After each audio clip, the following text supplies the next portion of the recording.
Hey, what's up everybody? Welcome to another episode of GenGatorz TV, GenGatorz University. We'll do a little education today on controllers. Here we have our Kohler RDC2 controller. What's unique about Kohler's controllers is something really special and scientific. They don't break. So, hey, we know that there's problems out there in the industry with several manufacturers' controllers.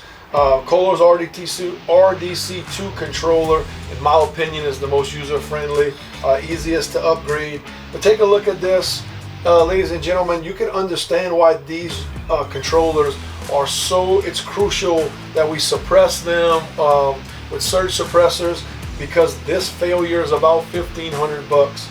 And if you're on our premier maintenance plan, our category 5 plan, I can promise you'll go through one controller in the lifetime of your unit, and you want to do it when your unit is being maintained and when it's under warranty.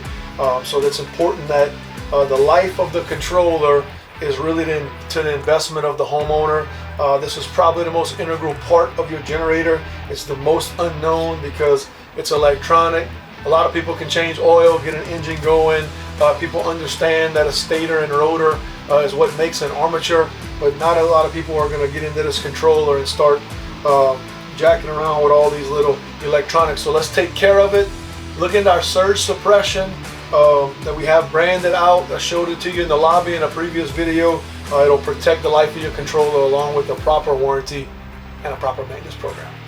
Thank you for joining us on GenGatorz University. Hope you learned a little something about Kohler's RDC2 controller.